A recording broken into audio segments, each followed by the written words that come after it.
The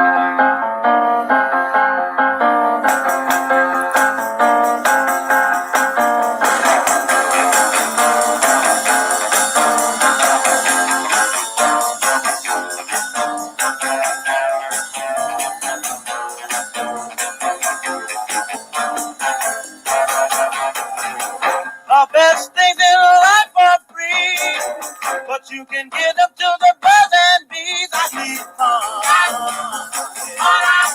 That's what I want. Isn't that what everybody wants? Good evening, everyone, and welcome to Mac and Mac's Top Picks, the weekly shows that tries to make you some money as we go along and pick against the NFL games. We're 17-8-1. Normally joining me on the show, I have J-Mac, and J-Mac had an outstanding week last week, saving me. He went 3-0 last week, had a terrific week. A week before last, I've gone 6-0 over the past 2 weeks. So we're doing pretty good here at 17-8-1.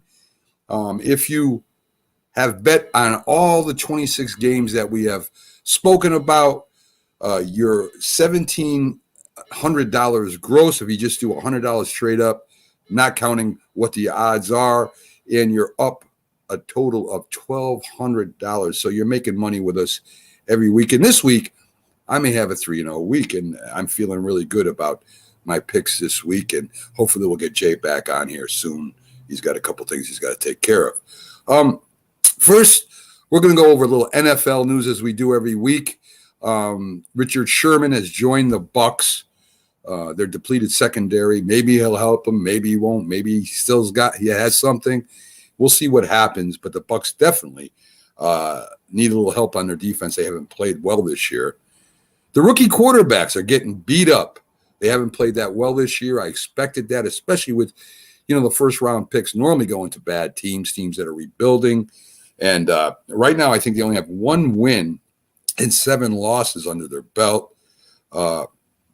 So, with all these rebuilding teams and you're putting rookie quarterbacks in there, seeing NFL defenses for the first time at full speed, it takes a while to adjust. Some never adjust. So we'll see. I want to keep an eye on who really starting out from the first game has problems and, how it might affect their career down the road. So that's really interesting to me.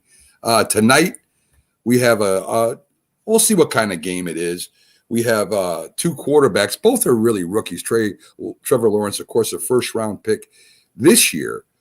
Burrows being the first-round pick last year. I think he only played a total of 5 or 6 games last year before he got injured. So he's really still a rookie quarterback.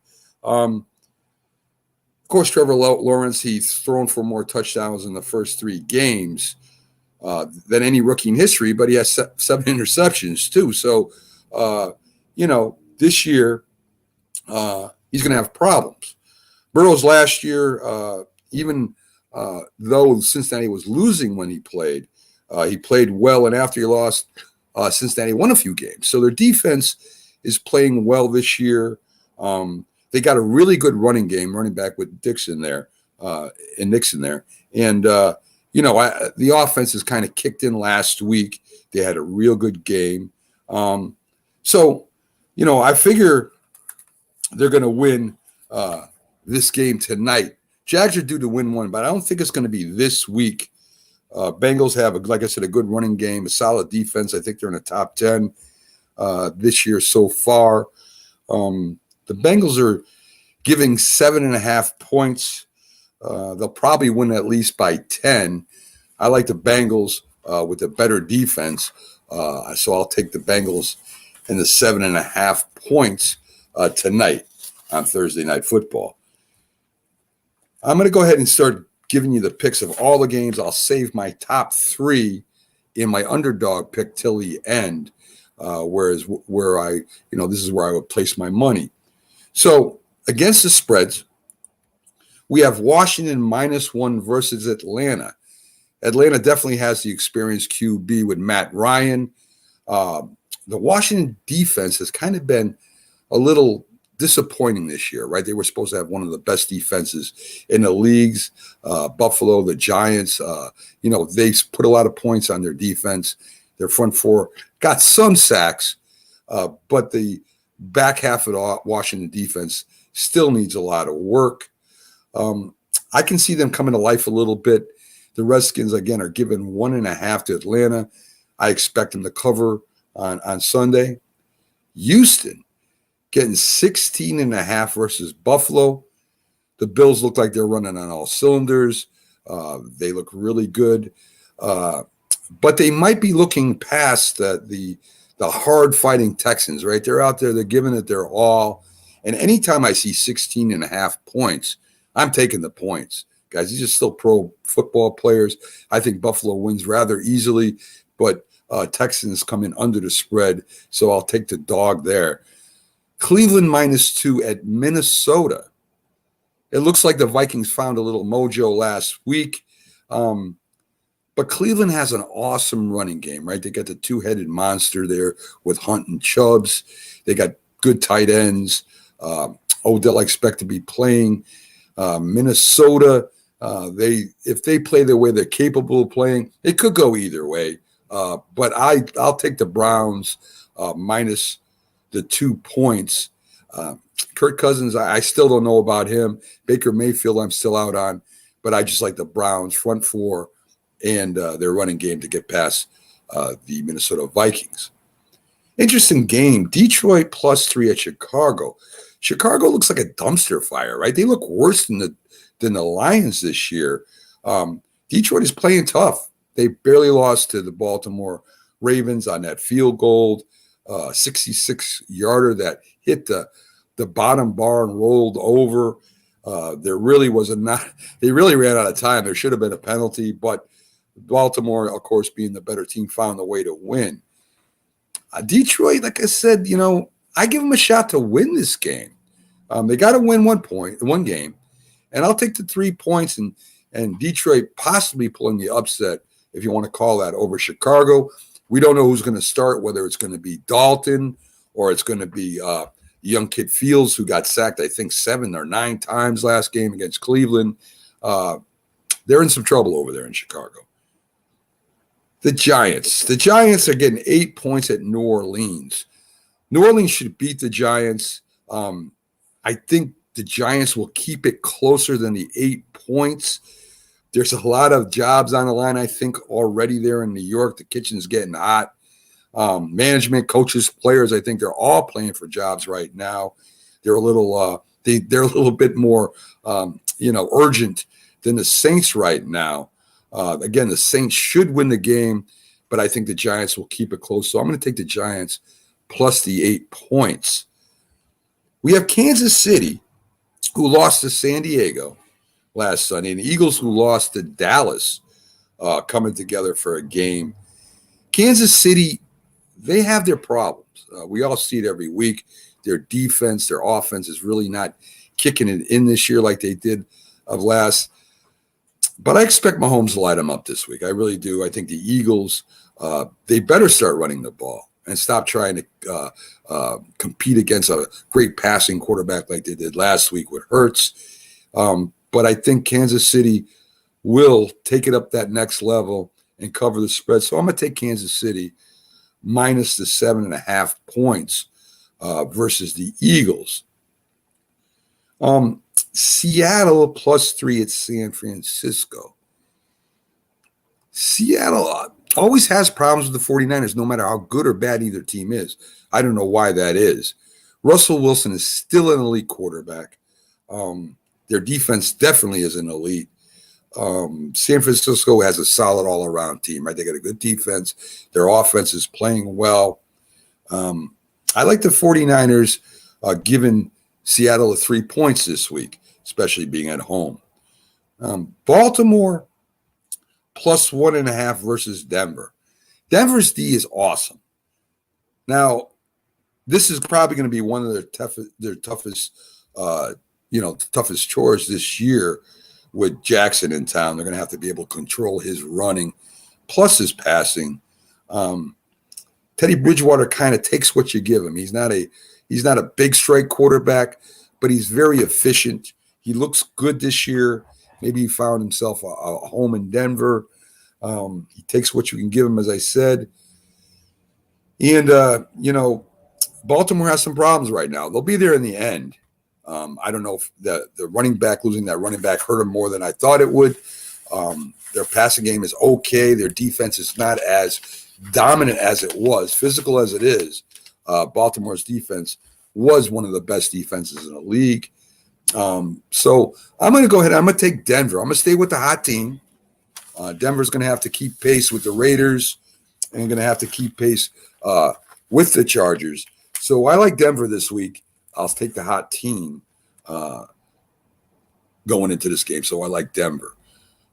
Green Bay and the Packers against the Pittsburgh Steelers. I don't know. Is Big Ben done? I mean, he does not look good at all this year. The offensive line is definitely not helping him out any. He can't take the shots he used to and run with the ball like he used to for sure. He's just getting older, and some quarterbacks, as you know, as they get older, they lose that step and that quickness. Big Ben, as big as he is, taking all those shots that he has, is sure not helping him out. I don't think the running game is there yet. I don't think their offensive line is there yet. Green Bay looks like that they found their step a little bit. I like Green Bay here, even with all those points. Pittsburgh's defense may keep it close for a while, but I expect Rodgers to hit some big plays and the running game for the Packers to kick in. Hey, you might even see Dwayne Haskins this week. If Ben cannot get that offense going, like he hasn't been able to do in the past 2 weeks, you might see Dwayne Haskins put in, and that may even cause a couple more problems. So I love Green Bay getting 7.5. But this time of the show, folks, after I get through with all the picks, this is one of my favorite parts of the show where we do our top 3 picks. So let's have Fred bring us in with our top 3 picks here and tell us how to do it, Fred.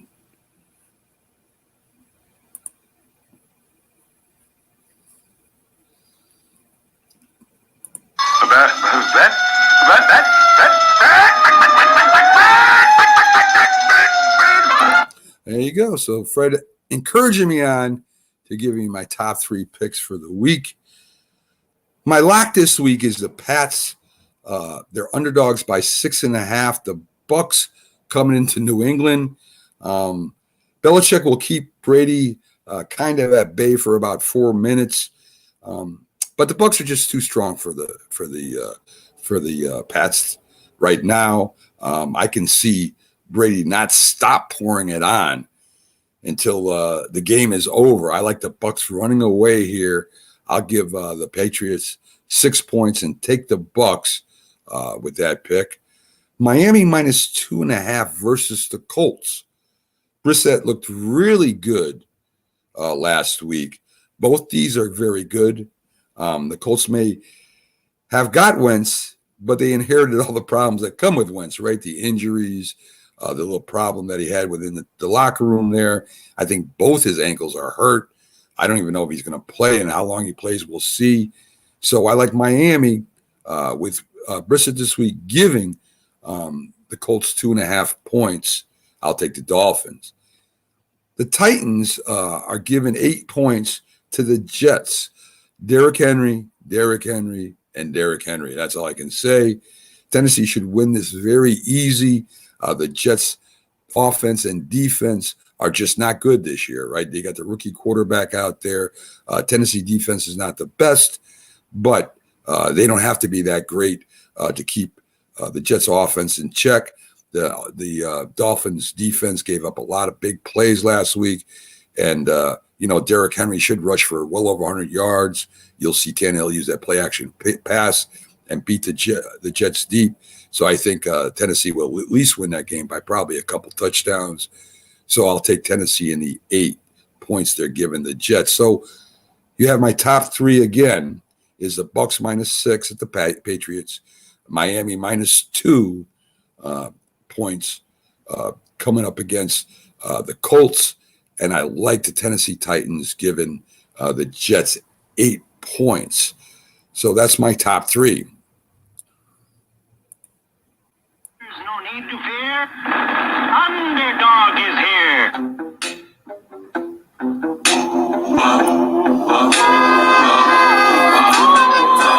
When criminals in this world appear and break the laws that they should fear and frighten all who see or hear, the cry goes up both far and near for underdog, underdog, underdog, underdog. So, folks, we got a lot of underdogs this week, and what we consider here on Max and Max top picks is not like 3-point favors and then 4 or 5. It's got to be at least a touchdown, or it's not a real underdog. You normally get 3 points, 2 points playing at home. You got the home field advantage. So we at least got to give being an underdog has got to get 6 points or more to be considered an underdog. What we pick here, which makes it a little bit more harder, of course. So you got the Giants getting 8 versus the Saints. You got Houston plus 16.5 versus the Bills. The Jags tonight getting 7.5 versus the Bengals. You got the Jets getting 8 at Tennessee. Philadelphia getting 7.5 versus Kansas City. And you got New England getting 6.5 versus the Bucks. Now I picked the Giants in my regular picks to stay within that 8 points. And I'm going to take them here as my underdog pick. Again, the Giants' jobs are in jeopardy over there right now. The players are going to be playing hard.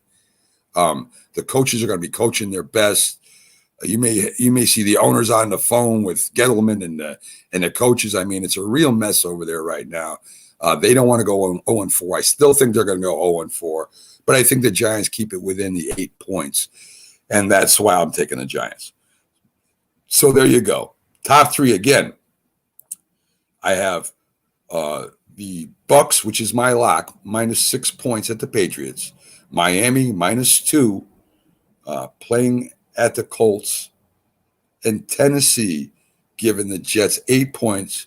And my underdog pick is the Giants plus the 8 versus New Orleans. So, folks, hopefully I gave you some really good ones this week.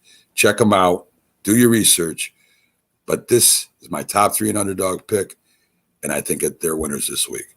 So you folks have a great night. Watch that Thursday night football game. And hopefully J Mac is back with me next week. And next week, same time, same channel. Mac and Mac's top picks will be on the air. Have a great night, folks.